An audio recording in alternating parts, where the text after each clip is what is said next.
మహానుభావుడు ధర్మరాజు ఏదో ఆలోచన చేస్తుంటే వాళ్ళ పురోహితుడు పక్కకు వచ్చి ధౌమ్యుడు మంచి మాటలు 4 చెప్తాడు, అవే ఉపదేశం. ఇలాంటి కోణాలతో మీరు మహాభారతం దగ్గర కూర్చుంటే ఏ దేశానికైనా, ఏ కాలానికైనా, ఏ మానవుడికైనా పనికొచ్చే అద్భుతమైన అంశాలు కొల్లలుగా మహాభారతంలో లభిస్తాయి. ఒక్క మహాభారతాన్ని ఆధారం చేసుకుని అనేక రకాల కోర్సులు తీసుకురావచ్చండి. మహాభారతం ఆధారంగా మనీ మేనేజ్మెంట్, లైఫ్ మేనేజ్మెంట్, అదేవిధంగా కంపెనీ మేనేజ్మెంట్ ఇలాంటి పాఠాలు చాలా తయారు చేయొచ్చు.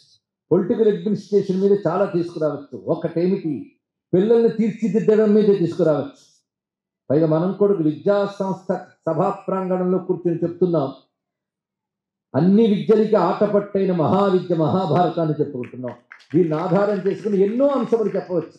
అయితే అన్ని అంశాలు 7 రోజుల్లో చెప్పలేమని కూడా చెప్పవచ్చు. 7 రోజుల్లో చెప్పగలమండి ఇది 1,00,000 శ్లోకాల మహాగ్రంథాన్ని. అయితే ఆఖ్యానాన్ని ఆ మాత్రం నమస్కారం చేసుకుంటూ ఉపాఖ్యానం, ఉపదేశం ఈ 2 మాత్రమే తీసుకుంటున్నాం. ఉపాఖ్యానానికి మంచి గాథ అని పేరు పెట్టాం, ఉపదేశానికి మంచి బోధ అని పేరు పెట్టాం. గాథలు బోధలు అందుకోసమే. అయితే ఇవి విని మంచి ధర్మాలు నేర్చుకుని జీవితంలో అమలుపరచడం కోసం చెప్తున్నామంటే నీతి పాఠాలు విన్నట్టుంటుంది. అది అవసరమే. కానీ మనకి ప్రయోజనం 2 రకాలు. ఇవి వినాలి, గుర్తుపెట్టుకోవాలి, పాటించాలి, వాటి సత్ఫలితాలు పొందాలి. ఇది ఒక ప్రయోజనం. రెండవది, వినడంతోనే సత్ప్రయోజనం రావాలి. దీని శ్రవణ మాత్రం చేతనే మహాఫలాన్ని ఇచ్చేది. దీని మహిమ అంటారు. ఉపాఖ్యానాలకు ఉన్న శక్తి ఏమిటంటే, శ్రద్ధగా దీక్షగా కానీ మనం వింటే ఒక్కొక్క దానికి ఒక్కొక్క ఫలితం చెప్తాడు. అది భారతంలోనే చెప్పారు, మనం ఎక్కడి నుంచో తీసుకురాక్కర్లేదు. మహాభారతంలోనే ఇది వింటే దీనికి ఇది ఫలితం, ఇది వింటే దీనికి ఇది ఫలితం అని చెప్పారు. ఎందుకంటే ఈ ఉపాఖ్యానాలు మహాభారతం ఎక్కడి నుంచి తీసుకున్నారు అది కూడా తెలియాలి కదా. ఉపాఖ్యానాలు ఎక్కడి నుంచి తీసుకున్నారు? ఉపాఖ్యానాలు ప్రధానంగా పూర్వ చరిత్ర నుంచి, వేదము నుంచి తీసుకున్నారు. 2 సోర్సెస్ వాటికి. పూర్వ చరిత్ర అంటే అర్థం ఏంటంటే పాండవుల కంటే పూర్వం జరిగిన చరిత్ర, వాళ్ళకి పూర్వం ఎప్పుడో జరిగిన చరిత్ర.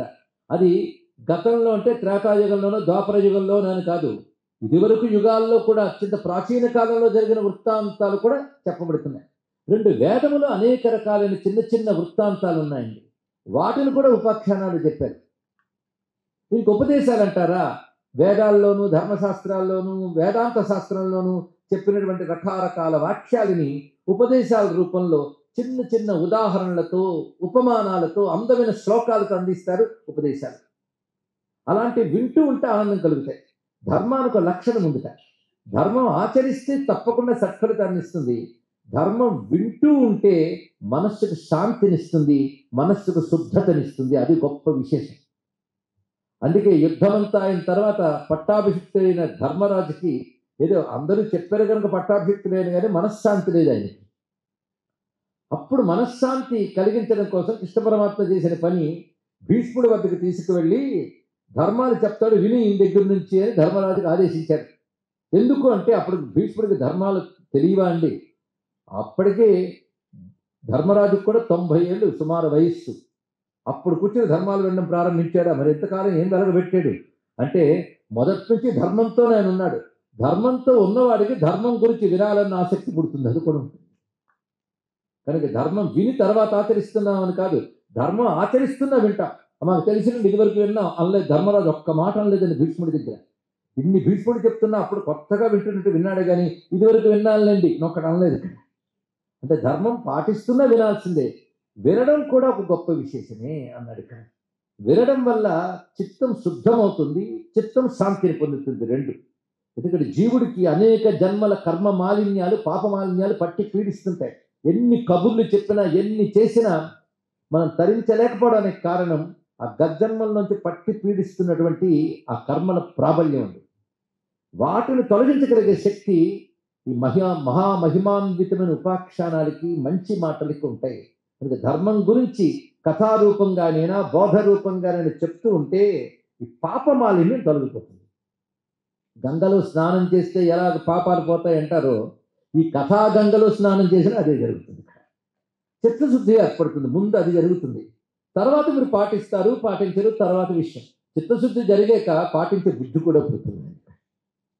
అందుకే పెద్దవాళ్ళందరికీ కథలు వినాలని అదేం ఉత్సాహమో, శ్రవణోత్సాహం అది ఇక్కడ. అది సౌనకాది మహర్షులందరూ సూత పౌరాణిక దగ్గర మఠం వేసుకుని ప్రతి యజ్ఞంలో కూడా కథలు విన్నారంటే యజ్ఞం చేయడం ఎంత అవసరమో కథా యజ్ఞంలో పాల్గొనడం అంత అవసరమని వాళ్ళు తెలియజేశారు. ఆ మాటకొస్తే మహాభారతం కూడా సూత పౌరాణికి చెప్పినట్టే రచించారు ఇక్కడ. అటువంటి భవ్యమైనటువంటి మహాభారతంలో అనేక గాథలు ఉన్నాయి, అనేక ఉపదేశాలు ఉన్నాయి. అందులో కొన్ని మాత్రమే మనం ఎంపిక చేసుకుని ఈ 7 రోజుల్లో భగవంతుడు మనకు నిర్ణయించిన ఈ సమయాన్ని సద్వినియోగపరుచుకుందాం. అయితే విని ఇవి మాత్రమే అనుకోవద్దు, ఈ మాత్రమేనా తెలుసుకున్నాం అనుకుందాం. ఎందుకంటే ఇంకా చాలా ఉన్నది, ఇంకా తెలుసుకోవాలని కుతూహలం కలిగినా చాలు, తదనంతరం అధ్యయనం చేసి తెలుసుకోవచ్చు ఇక్కడ. అయితే ఈ కథల్ని ఎలా ఏ కోణంలో చూడాలి అనేది చెప్పడం కోసమే ప్రవచనం. తెలిసిన కథలే అనిపించవచ్చు, కానీ తెలిసిన కథలే మళ్ళీ తెలుసుకోవాలి. ఇక్కడ తిన్న అన్నమే తిన్నట్లుగా అన్నారు విశ్వనాథ గారు. తినుచున్న అన్నమే తినుచున్న తిన్నాళ్ళు తన రుచి బ్రతుకులు తనవిగా అన్నారు కదా. అందుకే మనం వింటూ ఉండాలి, విన్నది వింటూ ఉండాలి. చేసిన స్నానం మళ్ళీ చేయట్లే, నేను చేస్తే ఎవరు చేయట్లే, శుద్ధత కోసం ఎప్పుడు వింటూ ఉండాలి. ఎప్పటికప్పుడు ధర్మం హెచ్చరిక మనకు కావాలండి. ఎందుకంటే మనపై ప్రపంచ ప్రభావం ఎక్కువ ఉంటుంది, ధర్మ ప్రభావం తక్కువ ఉంటుంది. కాసేపు ధర్మం వింటాం, ఎక్కువసేపు ప్రపంచంతో ఉంటాం. అవునా లేదా? ఒకవేళ పొరపాటు ప్రవచనం విన్నామనుకోండి, ఏడాదికోసారి, ఒక వారం రోజులు, ఇంకా చెప్పడం 7 పూటలు, మిగిలినంతా ప్రపంచంతోనే కదా. ఆ 7 పూటలు కూడా రోజులో కొంత సమయమే, మిగిలిన ప్రపంచమే కదా. కనుక ఇటువైపు ధర్మం విన్న మనస్సులో ప్రపంచం వచ్చి పడుతుంటుంది, లోపలికి తోసేస్తుంటుంది, మిగలదు. అందుకే మాటి మాటికి వింటూ ఉండాల్సిందే. అలా వినడానికి సముచితమైనటువంటి వృత్తాంతాలు ఎలాంటివి ఎంచుకున్నామంటే, వినడం వల్ల ఒక యజ్ఞం చేసిన ఫలితాన్ని ఇచ్చే గాథలే ఇక్కడ ఎంచుకుంటున్నాం. అలాంటి బోధలే ఎంచుకోవడం జరుగుతుంది. అలాంటివి ఎంచుకుని కొన్ని చెప్పుకుంటున్నాం. చిత్రం ఏంటంటే మహాభారతం ఒక పెద్ద గ్రంథము అని మనం అంటాం. అనేక పెద్ద గ్రంథాలను పుట్టించిన గ్రంథము అని కూడా చెప్పాలి ఇక్కడ. ఒక్క మహాభారతంలో ఎన్ని పెద్ద గ్రంథాలు ఉన్నాయి? కాసింత ఆలోచన వేస్తేనే భగవద్గీత చాలదా అండి? ఒక్క భగవద్గీత మీద ప్రపంచంలో అనేక భాషల్లో అనేక భాష్యాలు వచ్చాయి, వస్తూనే ఉన్నాయి, ఇంకా వస్తాయి. అంత గొప్ప గ్రంథం మహాభారతం నుంచి పుట్టింది. అలాగే యక్ష ప్రశ్నలు, నహుష ప్రశ్న, ఇలాంటి క్వశ్చన్ అండ్ ఆన్సర్స్తో నాలెడ్జ్, జ్ఞానం ఇస్తారండి. అదొక ప్రక్రియ ఇందులో ఉన్నది. అలాగే విదుర నీతి. విదుర నీతి అంటే మానవుడికి కావలసిన అన్ని విధాలైన నీతులు చెప్తుంది ఇక్కడ. అదొక గ్రంథం ఉన్నది. ఇలాంటివి చాలా ఉన్నాయండి. ఎన్ని రాజనీతులు ఉన్నాయో మహాభారతంలో. రాజనీతులు అని ఎవడైనా రీసెర్చ్ చేస్తే కావాల్సిన సబ్జెక్ట్ ఉంది, మొదటి నుండి చివరి వరకు వెతుక్కుంటూ వెళ్ళాలి, ఒకటని కాదు.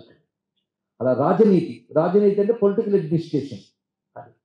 అలాగే మానవ జీవితంలో ఏ సమస్యని ఎలా ట్యాకిల్ చేయాలి, దాని మీద అనేక విషయాలు ఉంటాయి. ఇలా రకరకాల ఉపదేశాలు, ఉపాఖ్యానాలు చాలా చాలా చెప్పారు. అలాంటి వాటిల్లో కొన్ని అద్భుతమైన ఉపాఖ్యానాలు తెలుసుకునే ప్రయత్నం మనం చేస్తున్నాం ఇక్కడ. విశేషించి ముందు ఆఖ్యానంలో చెప్పబడుతున్న యుధిష్ఠిరుడిని, అదేవిధంగా అర్జునుడు, అంటే యుధిష్ఠిరుడి తర్వాత భీముడు, అర్జునుడు, నకులుడు, సహదేవుడు, పంచపాండవులు, వాళ్ళ పేర్లు చెప్పితే ధరించిపోతారు మనం ఇక్కడ. అందుకే మహాభారతం విరాట పర్వం చెప్తే వర్షం పడుతుందంటారు. విరాట పర్వం కాదు, మహాభారతం ఏ పర్వం చెప్పినా వర్షం పడటం మాకు అనుభవం. చెప్పడానికి వస్తూ ఉంటేనే పడింది, ఏం చేస్తాను చెప్పండి. దానికి శక్తి ఉంటుంది.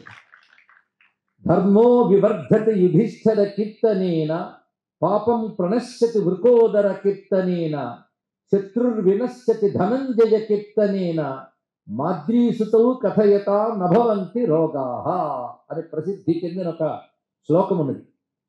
యుధిష్ఠిరుని కీర్తన చేత, అంటే యుధిష్ఠిరుడు అంటే ఎవరండి? ధర్మరాజు. ఆయన అసలు పేరు ఆయనే మర్చిపోయేటంత మంచి పేరు ధర్మరాజుని వచ్చింది ఆయనకి. అసలు పేరు యుధిష్ఠిరుడు. ఆయన ధర్మము యందున్న నిష్ఠ చేత ఆయనకు సహజంగా అదొక నామం అయిపోయింది. ఆయన గురించి విన్నా, ఆయన గురించి అన్నా, అనుకున్న ధర్మ ప్రవృత్తి వల్ల పెరుగుతుంది. ఇది మొదటిది. రెండవది, పాపం ప్రణశ్యతి వృకోదర కీర్తనేనా. వృకోదరు అంటే భీమసేనుడు. భీమసేనుని కీర్తించడం చేత పాపములు నశిస్తాయి. ఇక శత్రుడు వినశ్యతి ధనంజయ కీర్తనేన. ఆయన పేరు ధనంజయుడు, అంటే అర్జునుడు. అర్జునుడు అంటేనే విజయుడు. ఆయన పేరులోనే విజయం ఉంది ఆయనకి. ఆ విజయం అనే విజయుడు అనే పేరు కూడా బిరుదనామం, ఆ లక్షణం చేత వచ్చింది ఆయన ఆ పేరు. అందుకే ఆయన్ని స్మరిస్తే శత్రునాశనం జరుగుతుంది. మాద్రీసుతవు, మాద్రీసుతుడు అంటే నకుల సహదేవుడు, వారి ఇరువురిని కీర్తిస్తే నభవంతి రోగాః, రోగములు కలుగువు అన్నారు. ఇది ఖచ్చితమైన సత్యం అండి. అందుకే మహాభారతం ధార్తరాష్ట్ర పాండవుల కథ మాత్రమే కాకుండా దానిని ఒక పద్ధతిగా చదివితే సత్ఫలితాలు కూడా మన జీవితంలో కనబడుతున్నాయి. గ్రహదోషాలను తొలగించగలిగేటటువంటి ప్రభావం చూపించే శక్తి మహాభారతానికి ఉన్నది. అన్ని విధాల అంత గొప్పగా ఉండేటట్టు రచించాడు మహానుభావుడు వ్యాసదేవుడు. ఇందులో మరొక రహస్యం ఏంటంటే, యుధిష్ఠుడిని కీర్తిస్తే ధర్మం వృద్ధి చెందుతుంది. ఎందుకన్నాడంటే ధర్మదేవతే ఆయనగా అవతరించాడు. పాపం పోతుంది భీమసేనుడి వల్ల అంటే, పాపుల్ని శిక్షించి పుణ్యాత్ముని సద్గతికి పంపించే యముడి యొక్క అంశయే మహానుభావుడు భీమసేనుడు. అంటే యముడు అని అన్నాను అనుకోవద్దు, కాల నియామక శక్తి. ఆయన వాయుదేవుడు, ఆయన వల్ల జరుగుతుంది. ఎగరగొడతాడు ఆయన, అందుకే పాపాలను ఎగరగొడుతున్నాడు. అలాగే ధనంజయుడు శత్రునాశనం చేస్తున్నాడు. మాద్రీసుతో కథయత, వాళ్ళిద్దరు అశ్విని దేవతలు. అశ్విని దేవతల అంశాలు ప్రధానంగా నకుల సహదేవుడు. ఈ కారణం చేత వారి వలన రోగాలు పోతాయని చెప్పడం ఇది విశేషం. అంటే వారు దేవతాంశాలు కూడా.